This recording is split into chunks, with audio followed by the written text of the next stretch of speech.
bual show hari ini bersama Mereka Fashion, Kashfi Zulkufli. Dan Kak Ji rasa sangat bertuah kerana hari ini bersama Kashfi. Apa khabar Kashfi?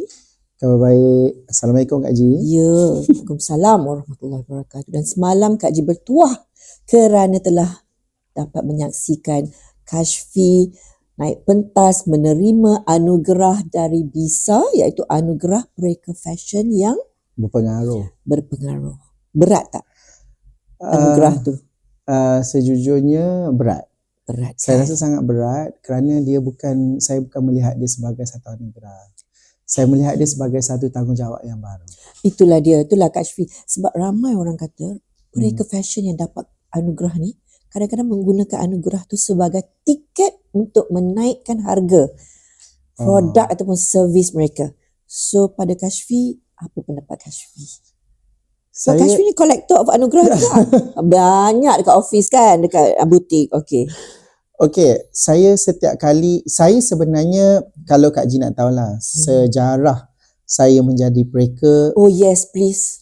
Semua tengah tunggu nak tahu. Saya pernah pada 2013 saya bermula dengan anugerah top 5 saja. Okay. Saya dapat piala tu, saya betul-betul full swing. Okay. Dan saya dapat result masa tu, dia keluar as in saya sebagai top 5 saja competition. Top 5 saja? Sahaja. Top 5 tu kena hebat tu. Tapi masa tu saya tak ada numbering 1, 2, 3 saya tak dapat. Okay. Jadi masa so tu tengah eyeing the top 3 lah ni. Masa tu 2000, as I remember, 2012 atau 2013, Alright. somewhere around tahun tu. Jadi masa tu kebanyakan kawan-kawan lah cakap, kenapa you tak dapat scoring? Kenapa you tak boleh score? Oh, tercabar lah ni. Dan masa tu kawan-kawan agak positif lah. Walaupun dia berkata demikian, tak apa Kak, boleh try. Tapi kita bila mendengar benda tu berulang kali, dia menjadi, it's killing hati saya lah. Wow. Jadi saya rasa macam, saya telefon cikgu saya lepas tu. Saya cakap, cikgu, saya panggil semualah guru-guru yang mengajar saya fashion dari segi PR. Saya cakap, cikgu, kenapa salah seorang lah, cikgu tu perlu dirahsiakan. Okay. Saya cakap, Faham. cikgu, kenapa saya tak dapat nombor 1? Dan cikgu pun masa tu, ialah kita sebagai anak muda kan, darah kita lain, marah kita lain, kita punya kecewa lain. Jadi masa tu saya cakap, cikgu, kenapa saya tak dapat nombor 1? Jadi cikgu pun cakap, Kashfi, penting ke nombor 1 tu? Jadi saya cakap, penting sebab bagi saya nombor 1 tu sebenarnya untuk suntikkan semangat lah. Right. Jadi cikgu cakap kat saya, sebenarnya Kashfi, you tak boleh berfikiran tentang nombor tu sebagai satu perkara yang sangat spesifik, dia cakap. Melainkan kalau contoh dia cakap, kalau you dapat nombor 1, mungkin you akan rasa tak perlu ada usaha lagi. Betul tu. Sangat Jadi, betul. It's better to rebah now. Dia cakap rebah now, rebah dia guna. Rebah now daripada you rebah later. Rebah tu maksudnya get a lower number and work yourself up. Ataupun on your knee now lah. Alright. On your knee now. So you belajar untuk improve, belajar untuk meminta dengan Allah dengan lebih baik. You belajar self-grounded. Jadi itu yang memupuk you untuk menjadi lebih baik untuk time to time. Masa tu bila cikgu saya berkata demikian, saya terdetik hati saya, betul, cikgu berkata benar. Okay. Dan sejak pada hari itu saya menanam saya punya aiming lah dan hasrat dalam hati saya. Saya tak nak sekadar numbering tu. Dan apa saja yang saya buat, dia mesti datang dari hati. Sebab masa tu cikgu saya cakap, it's not numbering yang you kena target. It's how you create yourself. Gerak hati you, apa yang you nak bagi pada masyarakat. Maksudnya it's your soul in your designs. Jadi bila you buat itu, segala yang lain akan terjawab selepasnya. Jadi saya dari saat itulah saya rasa betul lah. Jadi setiap kali saya lakukan sesuatu kerja atau menzahirkan karya-karya saya tak pernah fikir baju ni kalau kita buat dia mesti masuk pertandingan dan menang, ataupun ni kalau kita buat runway ni saya mesti score. Saya tak pernah fikir. I was going to get there. Tapi Kak Ji nak flashback lagi sikit-sikit boleh tak? Boleh. Okay. Macam Kashfi pernah cakap kan, sebenarnya Kashfi bukan nak jadi designer. Okay. Continue. Masa saya menuntut di IFTC last time, saya dan saya memang jump in bekerja di one of the station TV as a fashion stylist. Okay. Dan masa tu saya sebenarnya, sebab kalau Kaji nak tahu salah saya punya hierarki kehidupan keluarga saya, arwah nenek saya adalah Cik Mas binti Cik Hassan, which is saya adore dia sangat sampai hari ni. Saya panggil dia Cik seorang yang dia memang jahit baju. Oh, I see. Kat situlah susu galurnya. Okay. Daripada mesin lama tu kan. Dan saya pada dibesarkan pada ketika itu, dan masa tu ibu saya bekerja, dan kerana ruang masa tu, kesibukan ibu saya tu, jadi ada masa yang saya ditempatkan bersama arwah nenek lah. Alright. Dan saya adalah cucu yang setiap hari melihat dia menjahit pakaian, bukan ambil tempahan. Okay. Dia menjahit pakaian tu untuk dia bekerja ataupun untuk dia jumpa orang. Untuk sendirilah tu? Pakai sendirilah. Wow. Dan dia punya cara pemakaian dia macam kebaya dengan kain selisih brocade, kain selisih songket. Dan visual itu sangat clear dalam visual saya lah yang saya dapat. Dan saya pernah tanya, saya cakap, Cik, kenapa kita kena berpakaian kemas? Dan kenapa Cik kena hari-hari buat baju yang cantik untuk dia keluar jumpa? Dan dia selalu cakap dengan saya, Kashfi, kita ni, dia cakap Kashfi, dan masa tu dia sambil-sambil menjahit baju Melayu saya. Dan masa itu dia juga banyak membantu ibu saya, macam bila dia jahit baju, dia bagi saya baju lah. Jadi mak saya pun mungkin gembira lah dengan situasi itu kan. Yalah, itu sebagai kita dalam keluarga kan. Itu yang arwah nenek saya buat. Dan dia selalu cakap, yang saya ingat sehingga hari ini, dia kata, Kashfi, pakaian ni sebenarnya menutup apa saja yang ada pada diri kita. Saya tanya dia, saya kata, Cik, dalam tu apa tu menutup itu? Dia kata, kalau kita ada luka dalam diri kita, kita bersedih ataupun kita gembira, apa saja yang kita pakai, masyarakat takkan tahu. Wow, deep, sangat deep. Kalau kita seorang yang tidak terlalu kaya raya, kita bersederhana ataupun kita miskin, kita pakai pakaian yang bersih, tak perlu baru, bersih, sempurna, juga menutup apa saja kekurangan kita, dan masyarakat tidak akan menilai kita ke arah itu. Jadi dengan keadaan masa tu, saya agak sedikit meronta apabila nak disarungkan baju. Biasalah kita tantrum. Betul. Jadi nak menyarung, dia kata, Kashfi kena pakai baju supaya masyarakat melihat tidak ada kekurangan Kashfi ni. Perception mereka kan. Jadi apa saja yang kita lalui, kita saja tahu. Dan pakaian ini represent yourself sebagai cucu Cik. And you always need to be you need to look good all the time. Jadi tidaklah bahasa Inggeris lah, of course. Cakap. So, mungkin dah bahasa Kelantan. Ya. Oh, ya ke? Okay. Tapi macam mana bunyinya? Mungkin bunyinya Kashfi kena pakai baju ni supaya orang tengok kita ni molek. Gitu. Okay. Jadi bila saya ingat, dan saya sejak pada itu saya sentiasa akan bertanyakan dia baju. Kalau setiap kali kata, mai teman Cik, kata, Cik nak tukar baju, ataupun Cik, saya akan jaga baju saya. Sebab visual yang dia cuba tampilkan itu, setiap hari dia berpakaian indah. So maksudnya your first inspiration datang daripada nenek ni lah. Betul. Dan sebenarnya saya tak pernah guna inspiration tu macam mana dia berlaku, visual tu saya gunakan sehinggalah saya menggunakan senjata itu di Malaysia Fashion Week tahun 2025. Saya menginspirasikan koleksi sarung. Dan Kak Ji bertuah kerana dapat menyaksikan detik-detik. Dan sebenarnya saya dah biasa tengok dia pakai kebaya, dia pakai kurung, dia pakai kurung pahang dengan fabrik-fabrik yang pelbagai. Dan ketika itu saya rasa nenek saya dah advance. Betul. Sebab dia suka gaya. Dan saya pernah visualkan gambar dia di Malaysia Fashion Week. Dia kira kalau sekarang dia kira agak bergaya. Jadi dia memang menang gaya lah. Jadi dengan pekerjaan dia yang suka membantu orang, make a deal. Kadang-kadang dia suka, kerja dia kalau Kak Ji nak tahu, dia suka negotiate.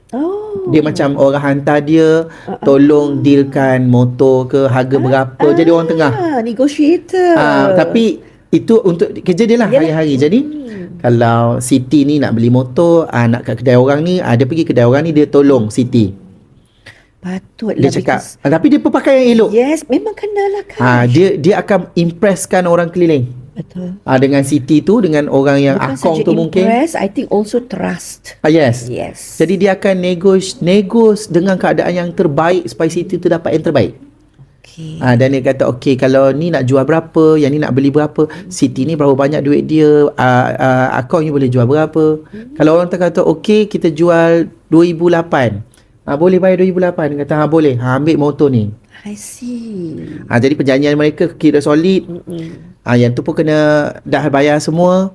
Jadi cik dapat upah lah. Upah lah, yes. Upah dia lagi ada, dia begitulah, ada yang 200-300. Jadi saya sebagai cucu dah tengok dah. Dan dia ada appointment by appointment.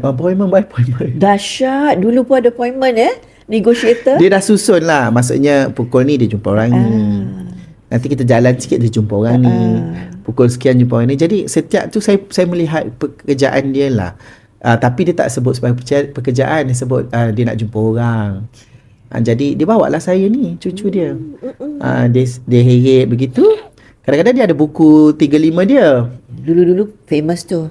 Jadi kalau ada orang yang tidak bayar dia on the spot, dia minta, Kashfi, buku cik mana? Saya buat keluar lah daripada poket baju Melayu tu. Dia suruh saya pegang. Saya bagi, ada tulis lah orang ni, deal hari ni, Siti ni janji nak bayar banyak ni, tapi tak bayar lagi. Buku hutang lah tu. Buku hutang. Dan Siti tu kena sign.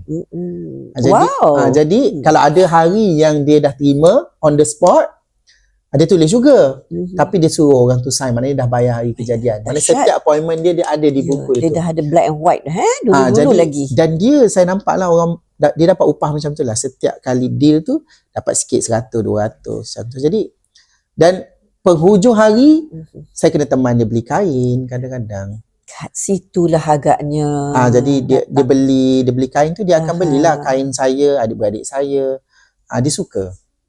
Jadi saya pula tak mengerti masa tu, kalau checkered baju Melayu saya tu, akak saya baju kurung pun checkered juga. I see, satu suit semua. Jadi yang tu baju kurung ni sedon-don. Version baju Melayu, biarlah nampak kelakar bang kita. Faham. Tapi kita pakai bangga. Of course. Sebab kita rasa nenek kita buat, the effort dia masuk. Baru lagi, baju baru lagi. Dan kalau berjalan tu adik-beradik semua sedon-don sama je. Comel mesti comel. Kalau kuning-kuning semua, kalau merah-merah semua. Cuma yang tu baju Melayu, yang tu baju kurung. Dan saya rasa itu kenangan yang sangat indah sangat indah dan mengajar saya banyak erti kehidupan. Dan dia selalu bercakap dan berkata mesej-mesej yang penting. Dan kalau kita kata, kalau setengah orang kata nenek kita membebel ni. Tak, dia kan selalu cakap Kashfi, macam ni. Dia, kalau saya pernah tanya dia, kenapa baju kami sama? Warna sama, warna color sama kan? Dia akan cakap lah, adik-beradik kan? Ada mesej yang tersirat tu kan sebenarnya. Dia kata, mungkin sebenarnya jimat pun berlaku. Kalau kita sekarang, betul. Kalau kita kira, kalau saya as a designer, saya lihat benda tu sebagai konteks jimat. Economics kan? Tapi mungkin dia juga nak bagi tahu bukan senang nak cari duit. Takkan yang ni nak kain yang ni, yang ni nak kain yang tu. Jadi dapat kain ni semua satu keluarga. Correct. Nasib baik tak dilajar di kalang kesih sekali. Sofa punya lapik ke Taklah. Tapi saya rasa it's a moment di mana dia mengajar saya. Bila saya tanya, dia akan jawab yang indah saja. Dia kata, kita ni kan adik-beradik kena pakai, kena ada satu jiwa, kena ada warna yang sama. United Jadi saya letak benda tu dalam hati. Dan sehingga hari ni saya ingat. Dan mak saya juga, oleh kerana nenek saya begitu, mak saya pun dia auto jahit baju. Tapi tidak juga tempahan. Untuk sendiri juga. Untuk sendiri, dia pergi kerja, dia akan jahit baju kurung selai 2 helai, dia nak pergi kenduri, dia akan jahit baju kurung dia. Kadang-kadang raya dia buat baju Melayu saya. See. So saya selalu, dan saya rasa saya suka komplain. Okay. Komplain pada mak, nenek semua ni. Taklah, dengan nenek saya tak berani. Dengan mak Okay. saya suka komplain. Saya cakap, kadang-kadang mak saya dah buat baju Melayu, saya cakap, Mami kenapa? Mami nak buat, kenapa tak beli? Okay, cik. Nak yang Mak beli saya juga. cakap lah, taklah, Mami ada masa nak buat. So, saya, visual tu sangat besar. Betul. Sangat besar. Dan saya seorang yang terima Okay. dengan seadanya apa. Dan Alhamdulillah, sebenarnya itulah visual-visual sebenarnya kalau ditanyakan, saya banyak gunakan sekarang dalam karya-karya saya menghasilkan seperti detailing, Betul. design, Structure. dan memory ini yang saya recallkan kembali, yang saya gunakan teknik memory recall Oh, I see. yang saya gunakan sebagai dalam karya saya, apa saja dari segi design yang saya nak buat supaya diinspirasikan begitu. Okay. Itu historinya panjang cerita sampai ke hari ni. So, Kash macam mana boleh daripada stylist tu terjerumus ke dalam mereka fashion? Masa saya bekerja di one of the TV swasta, saya rakar-rakar artis lah. Rakar-rakar artis. Masa tu saya ingat lagi saya tengah styling kan Awal Asyari, Lisa Srihani. Saya bekerja dengan masa tu dengan Awal banyak jugalah. One of the program. Jadi dia selalu push factor juga. I see. Dia selalu cakap, Kashfi, kenapa tak jadi designer? Saya cakap kat dia, malas nak jahit baju. Faham. Saya malas nak jahit baju, saya cakap. And then with the short period time, kadang TV program, hari ni nak macam ni, esok kita nak buat magic macam ni. Ada banyak sangat magic. Ya. Faham. Banyak sangat magic. Press for time kan? Ya. Dan masa tu saya rasa saya masih lagi berpendapat, saya style, dah pakai baju, I'm done for today. Right. Itu saya lah. Dan walaupun masa tu saya dah belajar designing tu, tapi saya masih lagi rasa styling kot is the best untuk saya. Okay, masa itulah. Sebab saya rasa lebih indah. Tarik bag, buat kerja, balik, habis. tarik bag, balik. Okay. Tak involve dah kerja-kerja potong kain. Tak bawa balik the whole buat pressure. Lepas tu tiba-tiba nak bawa balik cerita yang sampai tidur, pressure yang tak siap. Jadi tapi kerana push factor tu terlalu kuat. Push from daripada masa tu artis-artis yang sekarang lah yang banyak dah telah menempa nama macam Aida Jebat. Dia selalu cakap dengan saya, jadilah designer. Sebab saya masa tu saya jaga dia masih lagi dekat program Akademi Fantasia. Dah lama dah tu Dah lama dah. Aida Jebat, Lisa Srihani, Adira saya pernah kerja. Tapi antara mereka ni yang banyak yang dan saya sangat risau masa tu. Saya fikir kalau saya jadi designer, apa hala tuju saya? Ada ke sebenarnya orang nak buat nak percaya kerja saya dan sebagainya. Alhamdulillah saya ambil tindakan yang drastik untuk berhenti ketika itu sebagai stylist dan menjadi pereka sepenuh masa. Ceritakan sedikit titik bermulanya daripada stylist ke pereka tu macam mana? Titik tu di mana saya ingat lagi masa tu saya minggu terakhir program Mari Menari. Mari Menari. Dan saya jaga Awal Asyari dengan Lisa Srihani. Dan masa tu saya rasa macam masa tu kita ada banyak prep pakaian juga. Dan saya juga sebenarnya kat rumah pun saya ada je jahit skirt. Ada beberapa baju lah. Dan saya tak pernah fikir pun kalau ada apa-apa emergency ke apa ke yang saya perlu top up. Dan ada salah satu kejadian tu saya menggunakan pakaian saya tu untuk kerja saya. Alright. Untuk menampung. Faham. Wardrobe. Sebenarnya saya nak kasih bawa lah. Saya bawa lah. Saya rasa okey je kalau pakai skirt ni kan.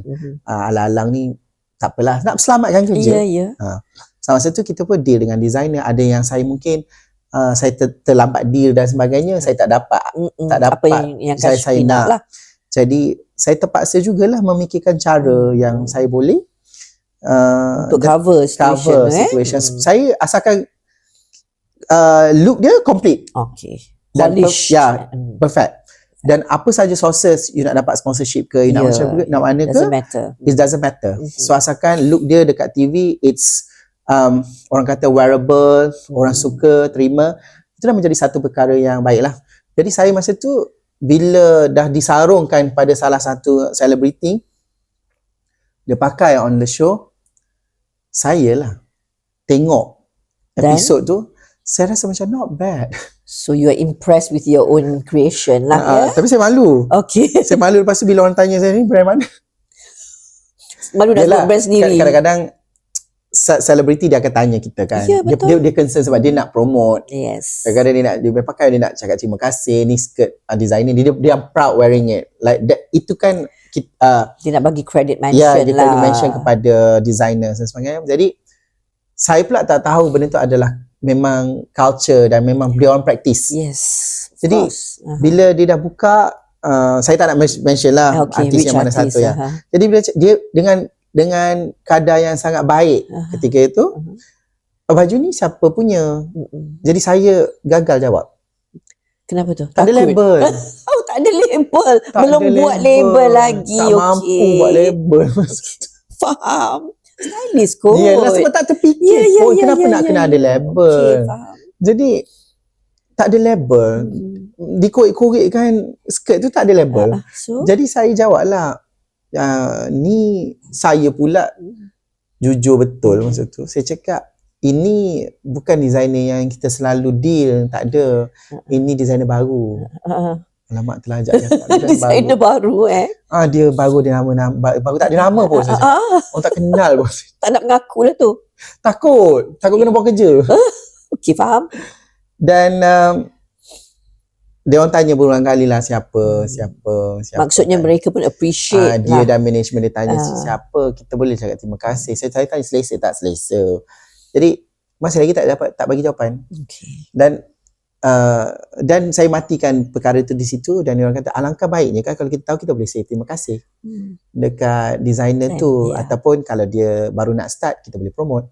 Jadi saya ni masa tu saya cakap tak payahlah, dia tak penting pun. Saya sebab sendiri punya kan. tak pentingkan diri saya sendiri. Saya cakap dia tak penting pun. Saya cakap jadi tak apa, biarkan skirt tu kan? Macam tu. Kalau sebenarnya kalau kita sebut begitu, kalau untuk orang yang betul-betul buat skirt tu salah sebenarnya. Sebab saya yang tak buat sendiri punya kan. Jadi saya bantai diri saya macam tu lah. Boleh lah. Boleh lah. Boleh terima. Bila balik tu saya termenung. Saya macam alangkah indahnya kalau disebut nama saya kan. Jadi ada satu rancangan tu di televisyen, saya tengok artis yang bercakap tentang tu dia lalu red carpet. Dia mention baju, saya pakai baju macam ni. Saya terus rasa macam kalau dia cakap nama aku kan cantik sikit. Betul. Dari saat itu. Okay. Bila saya dah tengok TV tu, dia sebut nama designer tu, saya bangga. Dia sebut nama designer tu, tapi saya fikir kita ada visual dan mengelamun masa tu. Betul. Kalau disebut nama Kashfi tu apatah rasa lagi kan. Sebab dia masa tu saya nampak visual tu sangat proud, dia cakap. I'm wearing this. Yes, of so course. So saya macam wow. This is how they mention names. So saya macam kau bayangkan kalau disebut saya pakai Kashfi Zulkifli. The acknowledgement tu kan. Saya rasa macam terpelanting saya kan. Lepas tu saya tengok railing yang di rumah saya tu lah. Banyak skirt-skirt beratus, seluar beratus, kenapa kan. Jadi, kenapa biar saja tergantung macam tu kan. Dan saya ada satu baju yang saya dah jahit, a dress yang saya pakaikan di mannequin. Saya target nak bagi pada artis masa tu. Dan artis yang pertama pakai baju tu Rosita Cik Wan. Wow, tu dia. Itu sebab Kak Jin nak menyelami sejarah ni. Bukan Rosita Cik Wan yang sekarang tau. Yang dulu. Yang dulu tu. Jadi yang vast tu yang vast tu. Jadi saya simpan. Sekarang pun vast juga. Saya ingat saya baju tu warna merah, baju tu warna hitam, come with the red detailing. Red and black detailing, kain bawah skirt dia merah kembang. Tak, memang Kashfi buat baju tu dengan visualize cipta saya ni. saya memang visualkan orang yang Okay, begitu, karakternya. alright, karakternya. Saya tak kata Kak Cipta yang akan pakai. Ya, masa ya, ya, tu. okay, faham. You Saya just build visualkan that kind of karakter ni character. mesti macam ni pakai sebab kain dia very mermaid yang besar. Yes, okay. Jadi saya fikir, dan lepas tu sebelum baju tu memang tak ada tuan punya lagi, Belum dimanipulate takers lagi Yes. lah. Esok saya hantar surat resign Kepada studio tu. kepada That TV station TV tu. station. Mhm. Bos saya panggil, kenapa you nak resign? Saya cakap saya nak jadi designer. Tapi saya sangat bersyukur ex-bos saya masa tu tak pernah, dia tidak gelakkan saya. Dia tidak mempersoalkan lah. Dia tak Maksudnya dia persoalkan mungkin saya. nampak lah you punya Ya. potential. Saya cakap kat dia, saya kata saya nak berhenti. Saya nak berhenti, dan dia panggil saya masa tu. Dia kata, bagi tahu kenapa nak berhenti. Saya kata, saya nak jadi designer. Lepas tu dia cakap, boleh survive ke? Soalan pertama. Soalan yang Dia kata, sangat menekan tu. ada butik ke?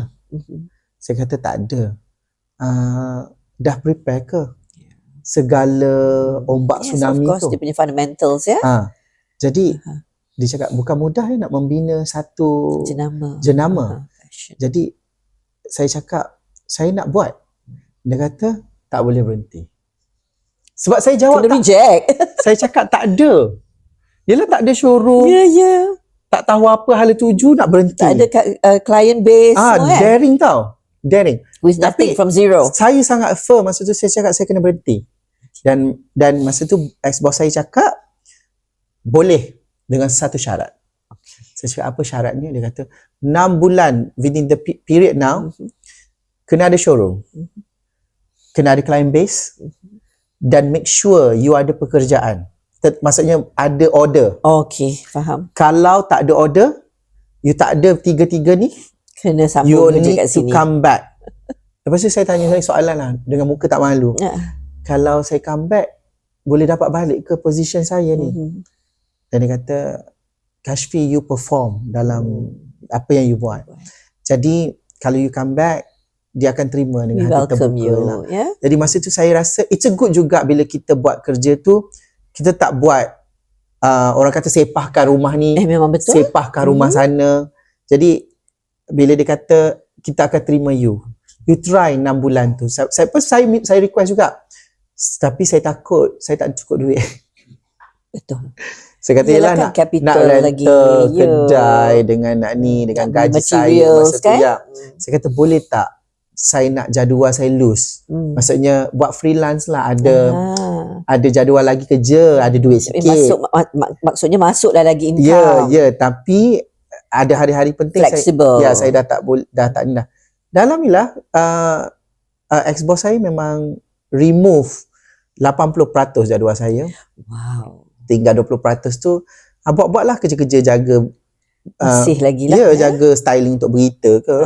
Ya, faham. Program-program yang one off. Ya. Jadi saya masih ada lagi dan saya masih run, dan masa tu saya betul-betul run, dan cukup pada tempoh tu saya cakap dengan ex-boss saya nak berhenti. Okay. Dan dia kata okay, you can go.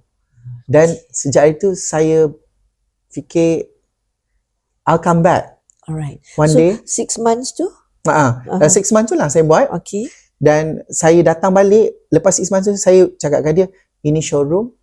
Dah siap lah maksudnya. Dah. Baju tu Cik Tak dapat pakai. Belum lagi episodnya. Belum lagi. Okay. Saya cakap ini showroom. Showroom saya start dengan 400 square feet. Comel 400 square feet. Tapi saya dengan daringnya mengambil space di Subang Jaya, the 19 City Mall ke apa tah, Digital Mall apa tah nama dia, lupa dah. Tapi sebab dia ada perkataan mall belakang tu. Okay. So saya rasa dalam bisnes kad saya dah jadi kelas. Ya betul. Orang bila ingat orang wow. tanya, you punya showroom kat mana? Dekat mall ni. Kan pandai Dramatik guna. kan? Ya, pandai guna the right terms. Okay. Walaupun 400 square 400 feet. square feet. Masuk tu boleh langgar-langgar bahu, boleh langgar, sebab itulah mesin, itulah Kat situ lah nak mannequin, kat situ Ya. lah semua. Okay. itulah kursi konsult, macam mana. Ya, faham. Tapi itulah kemampuan. Dan masa Ini tu yang menginspirasikan sebenarnya. Okay. saya ingat lagi sewanya pun RM800. Okay, alright. Boleh lah, mampu lah Boleh. kan. Saya fikir 800 boleh lah kot. Jahit skirt, kurung boleh lah. Ampun. Dari situ ya mulanya. Ya, dan saya fikir saya datang balik satu hari nanti. Masa tu kalau saya bercakap dengan ex-boss saya, jauh tau jarak dia. Agak takut. Ya. Macam saya pun menghormati dia. Of course. Saya rasa saya kecil betul. Nak cakap dengan dia pun saya takut. Sebab dia cantik betul dengan rambut dia, dengan rambut curl dia, Kepuk-kepuk dia. dia. Saya macam, kalau dia sekali pusing rambut tu, saya terpelanting tau. So you keep your distance lah. Ya. Saya menghormati beliau begitu. Jadi saya rasa I'll come back one day dengan situasi yang better. Berbeza.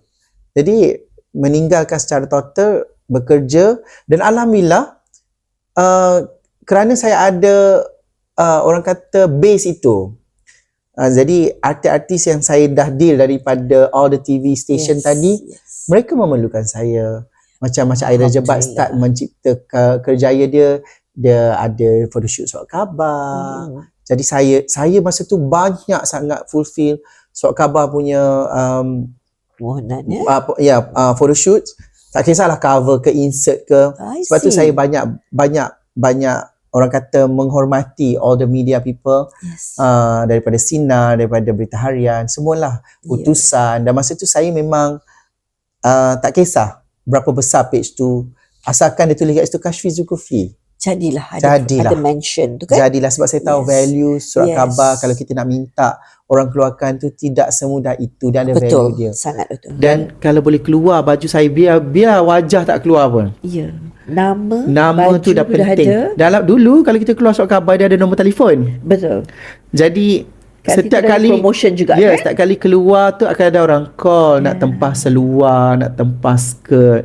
Jadi saya dan masa itulah saya bermula dengan surat khabar, diorang keluar dan sebagainya. Dan saya masih lagi buat untuk cover surat khabar lah masa tu. Dan itu kerja-kerja saya. Bila saya buat surat khabar, dia macam hari ni dapat duit, hari ni dapat jahit seluar orang, besok buat baju untuk artis pakai surat khabar. Macam tu lah rollingnya. Ya, nak survive. Okay. Tapi ada satu luck saya lah masa tu, saya rasa kerana saya tak pernah merungut. Break lah ni, break. Saya rasa macam itu kerja hari-hari saya. Buat baju untuk surat khabar, buat baju untuk klien. Buat baju surat khabar, klien-klien. Bila yang nak solid sikit ni kan, saya keep on buat. Satu hari, oleh kerana saya tak pernah berkata tidak pada media, saya kata satu hari, saya ingat lagi Kak Rabiatul Adawiyah. Okey, pernah dengar nama tu? Daripada Berita Harian. Berita Harian rasanya kot. Saya dah tak ingat dah. Tapi Kak Rabiatul yang approach saya, yang disuggest oleh guru saya, cikgu saya yang tadilah. Ya. Dia tanya, mereka apa tak ini? Dia kata, designer ada macam-macam ni. Ni bagus ni. Jadi dia suggest saya. So Kak Rabiatul tu call, kata, Kashfi, saya nak datang ke butik. Ya, yang 400 square feet tu. Saya cakap, Kak Rabiatul, butik saya kecil je, 400 square feet. Tak apa, Kak Rabiatul nak datang, nak buat write up. Masa tu saya rasa macam langit tu terbuka luas. Itulah turning point ya. Dan saya masa, okey, saya cakap boleh. Jahit baju model 3 baju model jahit. Designer pakai full suit tie orange. Okay. Right. Full black. Full black dengan orange tie orange. Seingat saya lah, saya rasa orange kena pakai ni. Baru nampak kat pop, baru nampak dekat surat khabar. Lepas tu datanglah fotografer semua. Model ni panggil makeup artist dah. Panggil makeup artist, panggil model. Di make-upkan semua disiap-siapkan. Photoshoot lah di celah-celah mall tu. Pintu exit lah, pintu Masa tu Kashfi seorang? Saya seorang. Saya seorang. Sekarang tim dah besar ya. Okey, tak apa. Dan masa tu tapi saya bersiap masa tu pakai suit. Pakai suit dah. Dengan tie orange ni lah. Dengan tie orange lah. Saya berpendapat masa tu mesti, sebab Kak Rabiatul kata kita akan ambil gambar Kashfi. Sebab nak letak dalam surat khabar. Kak Ji nak kena gali ni cari gambar tu. Ya Allah, kalau tengok balik macam tak tahu nak kata. Tak apa. Okey, lepas tu saya pun bersiap sebab saya fikir selalunya gambar pasport. Sebesar pasport tu kan, biodata. Dia letak gambar kita, letak umur berapa kan. Ya, ingat kecil punya. Bila dia datang dia kata, kita nak ambil gambar showroom ni.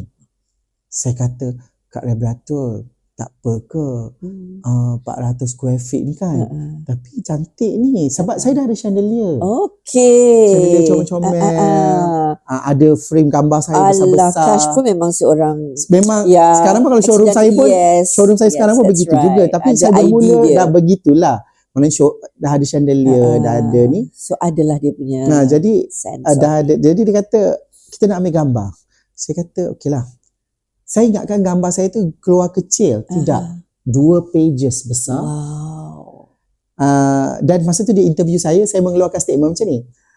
Dia kata, Kashfi, apa yang Kashfi suka lakukan untuk Kashfi terus survive, atau untuk Kashfi memperkenalkan diri Kashfi kepada ni lah masyarakat. Dan saya cakap, saya ada satu habit yang saya suka berkata, saya tidak akan berkata tidak.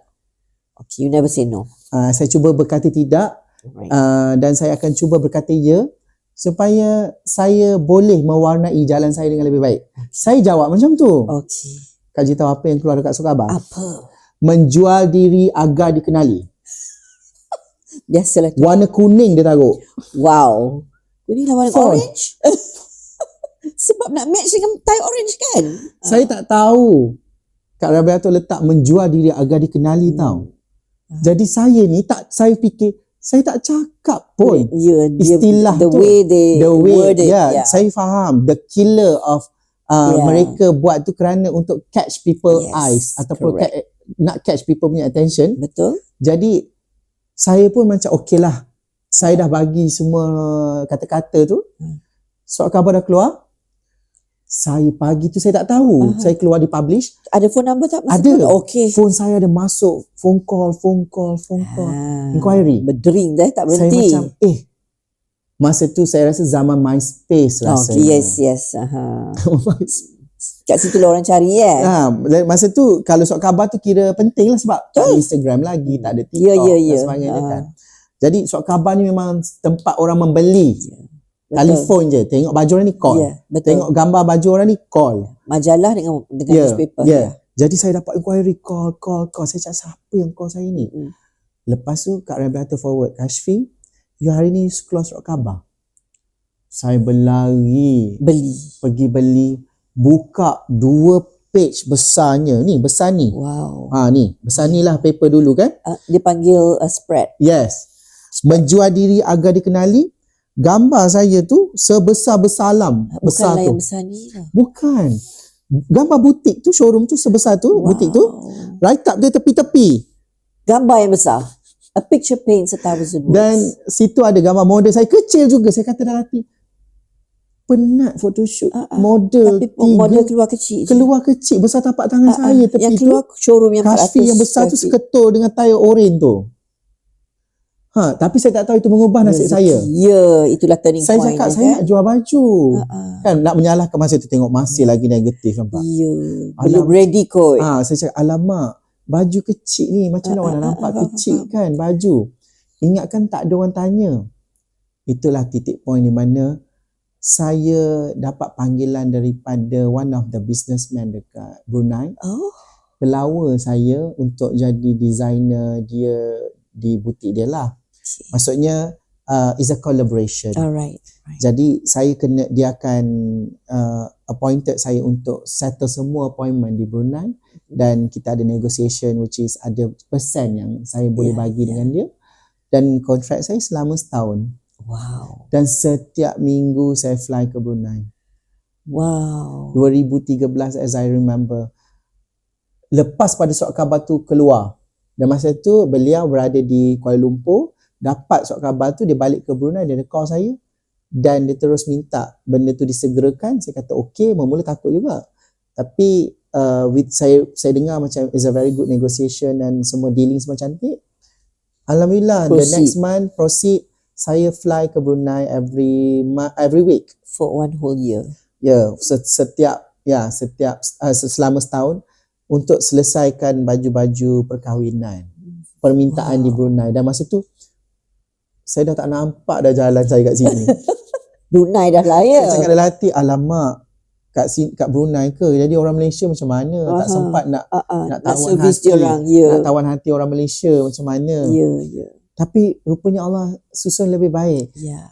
Pergi Brunei dapat duit, balik boleh improve kat Yes, sini. absolutely. Yes. Daripada duit Brunei itulah yang saya bekerja, dan berkembang tu ya. saya boleh ambil wedding showcase, saya boleh ambil Tambah pekerja tak? masa tu saya dah ada Ya. pembantu, dah ada PA, saya dah ada kata baru. So dia ada daripada 2 orang pergi 3 orang dan alhamdulillah saya ingat sehingga journey sehingga hari ni. Sangat inspiring. Back to the baju Cik Ta. Baju Cik Ta, ya. Jangan lupa. Semua tunggu ni. Dan baju Cik Ta tu selepas surat khabar tu keluar, saya ada actively keluar, dan masa tu majalah Stylista telefon. Masa tu Adira nak kena photoshoot. Jadi saya pun shoot lah dengan tepi kolam. Tapi baju gown. Alright. Zaman-zaman dulu konsep pelbagai. Yes, tak kira. Tepi kolam renang, Mesti baju kolam. mesti kolam. Okay. Baju location tepi kolam sebab saya punya mall tu atas dia ada kondo. Okay. Jadi kita nak cari location, saya pula boleh deal. Sini dapatlah kolam tu boleh pakai. Photoshoot kat situ, Adira kena pakai gown saya. Jadi Adira masa tu, tapi baju Cik Ta tu, baju tu masih lagi belum mempunyai, dia belum punya. Owner dia tak ada lagi belum. Sehinggalah satu hari saya dapat telefon daripada utusan. Saya rasa utusan rasanya. Diorang kata diorang nak photoshoot Rosita Cik Wan. Okay. Dia kata, Kashfi nak ke tidak? Oh, soalan cupu mas tu. Dia pun bagilah measurement Cik Ta masa tu. Saya pun terus tengok, ini tepat ni. Dalam hati, mesti Cik Ta tak tahu saya ni kan. Tapi tak apalah, baju pergi dulu. Okey. Orangnya kemudian ya. Punyalah pemalu. Masa tu saya menyorok di sebalik rekaan ya. Hantar adik pergi. Okey. Hantar adik pergi hantar baju. Designer tak pergi. Okay. Malu sangat. Cakap kat adik, salam kat Cik Ta, cakap designer tengah buat kerja. Okey. Jadi dia pun bawa lah baju.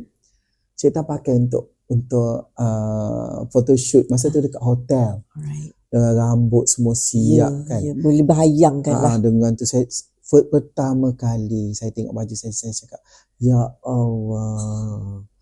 Masa tu menjadi satu suntikan semangat saya lah. Jadi dia keluar betul-betul macam cantik lah. Lepas yang Adira keluar Stylista, yang tu keluar utusan, yang artis ni Aida Jebat pun dah start keluar surat khabar ni. Jadi dia macam setiap minggu ada. Okey. Dan dulu-dulu promosi Reka Fashion ni macam tu kan? Ya, bagi saya itulah platform saya. Saya tak tahu orang lain, tapi saya surat khabar. Memang setiap minggu lah sisipan tu, kalau buka je cover dia bawah baju Kashfi. Yang ini tu. Jadi saya rasa itu, dan saya pastikan setiap bulan mesti ada baju saya keluar. Okey. Tadi tapi Kashfi cakap Kashfi selalu menyorot di sebalik rekaan. Bila saya keluar? Bila keluar. Dan jenama tu. Jenama Kashfi ialah KZ. Kashfi Zulkifli. Right. Macam mana tu?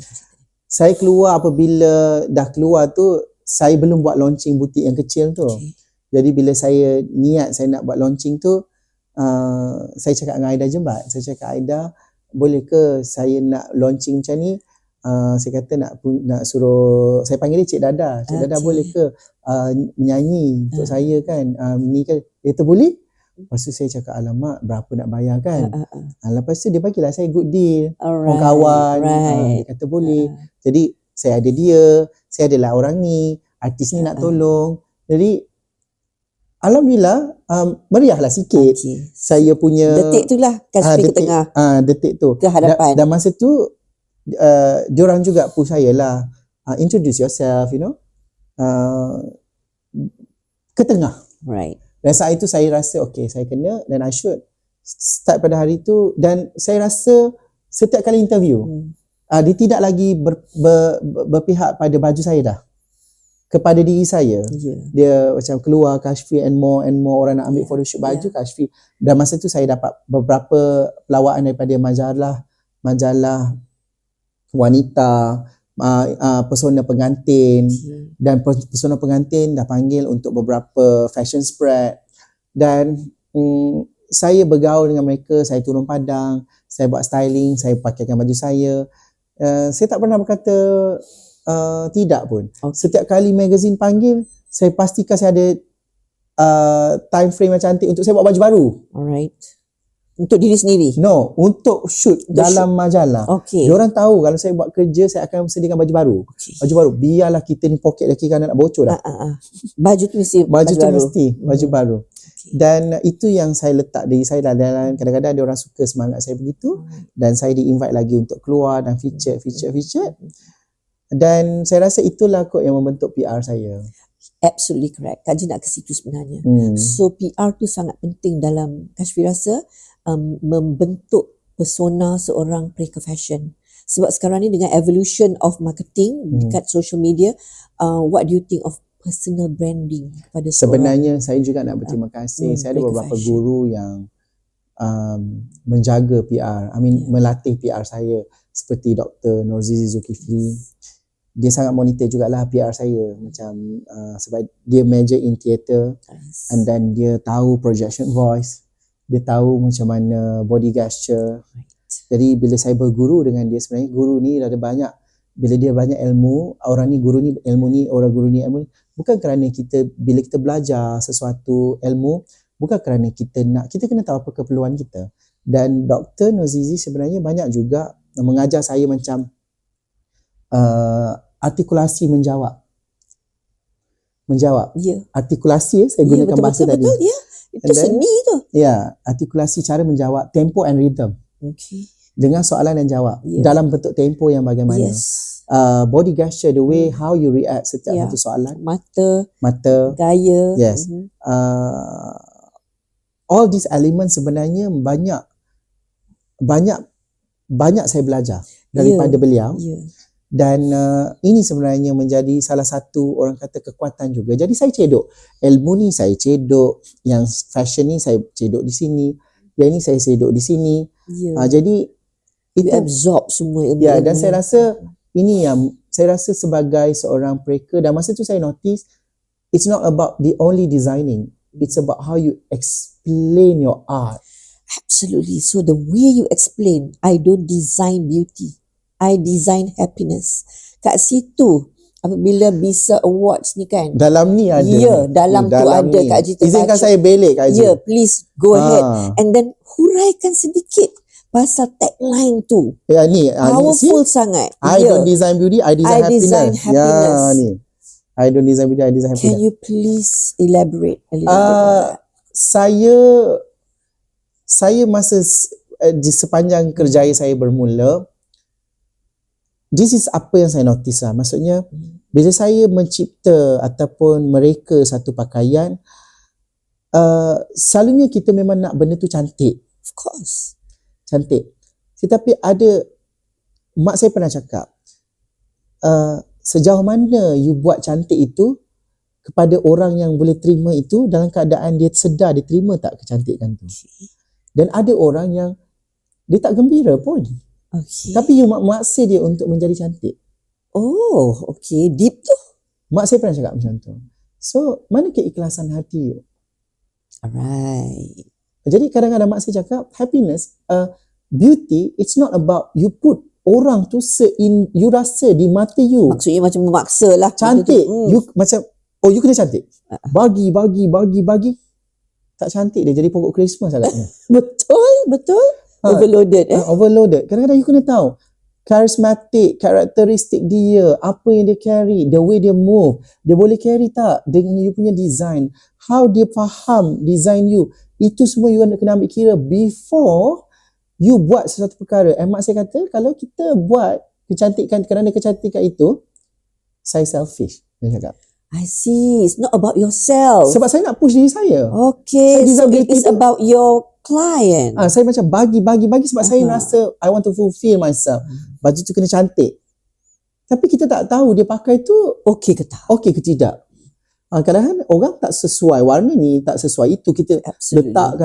letakkan lagi sehingga jadi macam pokok kelapa, pokok mangga, Okay. semua. Jadi itu yang ibu saya cakap. So maksudnya you get to know your client dululah. Jadi Peribadi dia. pada titik itu Uh-uh. saya belajar juga macam saya bila saya tanya mak saya, bila saya dah mula buat baju dia, saya tanya, mami suka apa? Masa tu saya belajar I see. to design happiness tu, how structure to design happiness tu. Mak saya cakap, dulu saya kalau buat baju dia penuh bidding. Okay. Sebab nak fulfill sendirilah. Tak, sebab nak tunjuk hebatnya saya dekat ibu sendirilah. Okay. Baju kena macam ni, ini. Mak saya cakap, Kashfi tak berat ke baju ni mami pakai? Lepas tu saya macam nampak macam berat kan. Tapi dia tu pakai kerana kita ni anak dia. Ya. Tapi Sebenarnya kita pun dia, tak tahu dia ni sebenarnya boleh ke tidak. Yes. Jadi masa tu saya fikir, no, this is not the right, Way untuk of saya doing. practice. Dan sejak pada tu saya bertanya, saya tanya. Bila dia kata, mami rasa mami suka colour macam ni kot, benda macam ni. Saya jadikan ni sebagai subject matter. Alright. Dan bila saya bagi apa yang saya faham dia nak, saya nampak dia glare. Dia glaring, dia happy. Dia kata, mami rasa mami selesa macam ni, it's nice. So different personality, different kemahuan mereka. Ya, jadi masa saat itu saya faham. Saya nampak dia betul-betul happy pakai baju saya. Dan di saat itu saya baru sedar bahawasanya happiness, to touch people punya heart and to cover happiness tu tidak mudah. Jadi sebab tu saya selalu cakap, I don't design beauty, I design happiness. Sebab along the way saya practice, ada orang yang datang kat saya, I suka baju kosong. Saya nak terpelanting. Macam mana Baju kahwin nak kosong. Saya tanya dia banyak Tak kali. plain lah Betul konon. ke kosong? Kosong. Saya cakap tak nak ada satu diamond pun tak nak. Lace pun tak nak. Tapi buatlah juga. Buat. Okay. Because it makes her happy. Saya tak tahu lagi dia akan happy ke tidak. Saya buat tu tak Yeah. happy. Okay. Saya tak happy. Kak Haji, saya buat Yelah tu. kalau boleh nak buat lah. Kita nak lebih-lebih. tunjuk bakat kita. Saya kata betul ke jahit macam ni je, kosong macam. Tapi everything need to be so perfect kan. Yes, Join of to course. join semua. Yeah, Sebab yeah, dia tak ada benda yang kita boleh tutup. Ya. Jadi saya macam stress. Orang lain stres nak kena embellish. Saya stress kena kosong. Saya macam mana ni kalau ada cacat celah nak cover dengan apa ni kan. Jadi saya kata drapes pun tak nak. Okay. Saya cakap teruk situasi saya. Dan alhamdulillah bila dia pakai, saya nampak dia sangat happy. Okay. Faham. Now I get it, Kashfi. Ya. I get Sejak it. pada itulah I don't design beauty, I design happiness. Fantastic. Dan tu dia guruh pun manggil. Guruh memanggil. Terus ya. Maknanya Sebelum stop. mungkin saya berkata benar. Betul. Dan itu adalah valid. The universe boleh Ya. dengar Kashfi betul. Tak habis lagi Oh, belum lagi? Belum. Oh. Okay, Kak Ji nak tanya. Every time I witness lah, ya. Kak Ji bertuah kena dapat witness banyak collection Kashfi, and every time you keluarkan satu koleksi, dia berkonsep yang sangat kaya dengan pelbagai seni. Seni drama, macam-macam lah seni yang disulami. Perasaan. Ya, perasaan, rasa, jiwa dan segalanya ke dalam koleksi tu. That is why bila you have to actually keluarkan koleksi tu in a showcase, you're very nervous. I know, I notice. Saya tak Because suka you soalan have because you have put your heart and soul in it. So sharekan sedikit, where did it all come from?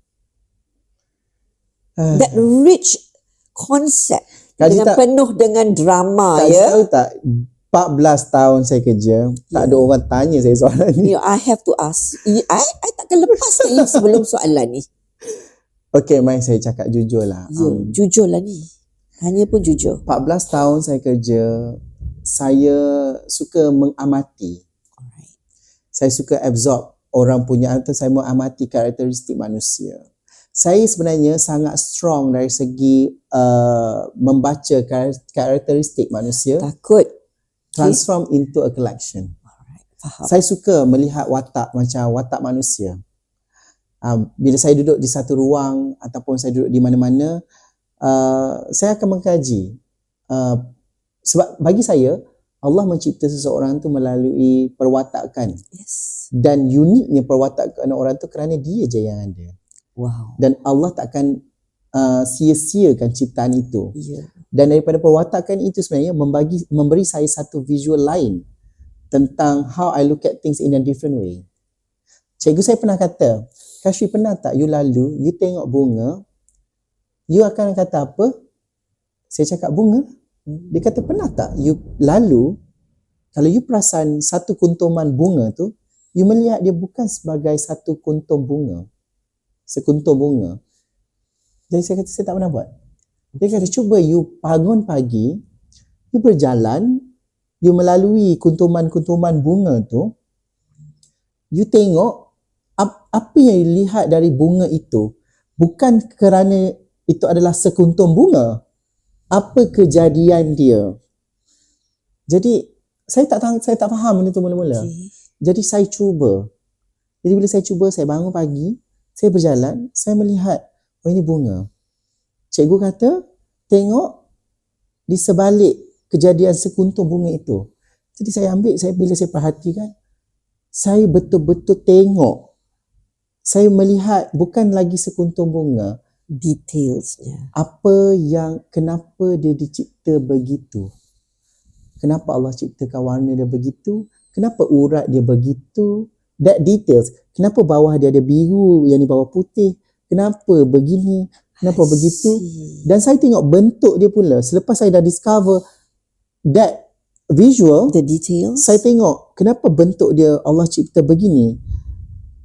Adakah bentuk ini cantik kalau dieksplorkan dengan lebih mendalam? So saya fikir, ambil masa lama. Of course. Dan bila saya tengok tu, now I understand meaning of see things in a different way. Dan apabila saya faham konsep tu, setiap kali saya menilai ataupun saya mendengar ataupun bila saya ada klien ataupun saya berurusan dengan sesiapa, I always tertarik dengan karakter dulu. Ya. Karakter itu akan menzahirkan banyak inspirasi kepada saya. Dan kalau Kak Haji nak tahu, sepanjang saya bergelar designer, most of my collection namanya adalah collection adalah berbentuk nama. Bunga pun ya kan? Bunga ada dan berbentuk nama. Seperti saya lahirkan collection yang first kali untuk Malaysian, untuk stylo. Okay. Lady of Mia, the Revenge Woman. Wow. Itu konsep yang sangat. Mia, saya guna nama Mia. Mia. Okay. Dan saya ingat lagi, saya ada collection nama Belladonna. Alright. Saya ada collection nama Rosella. Okay. Dan saya ada collection bernama White Queen. Saya ada collection nama Fatima. Wow. Saya ada collection nama banyak. Dan lately saja, bila orang dah tahu dah, dia mesti dah dia guna tak Fatimah Saudah, tak Faudah Siti. Rafi'ah. Tak ada lah, tapi menggunakan nama lah. Ya. Dan sebenarnya saya memang mewatakkan. Saya ambil contoh Fatimah. Saya pernah keluarkan collection Fatimah di mana Fatimah tu nama dia kalau kita dengar very decent, cantik kan. Tapi collection tu tidak menggambarkan sebegitu. Dan inspirasi Fatimah ni kerana saya ada duduk minum di satu tempat petang, senja, masa tu petang lah, belum senja lagi. Saya nampak seorang wanita. Dia very relax, tetapi dia nampak sangat teguh. Dari perwatakan dia dan sebagainya. Dan macam saya cakap, I see things in a different way. Yes. Saya tengok cara dia minum, cara dia, tapi saya taklah tengok macam tu. Ya, observe. Dia ni perhatikan kita kan. Saya pandai lah cara saya tengok. Dan saya tengok sekejap, saya jeling sekejap. Saya cakap, oh dia macam tu, dia move tangan dia dan sebagainya. Jadi daripada situ, saya balik, saya menggambarkan collection. Collection ni patutnya jadi apa? Strong woman. Yes. Sebab saya suka menunjukkan collection itu memberi satu inspirasi kepada wanita di luar sana, how strong they are. They are very strong. Yes. Dan jadi daripada collection itulah yang sebenarnya membantu untuk menjadi lebih baik. Dan itulah lahir-lahirnya collection saya.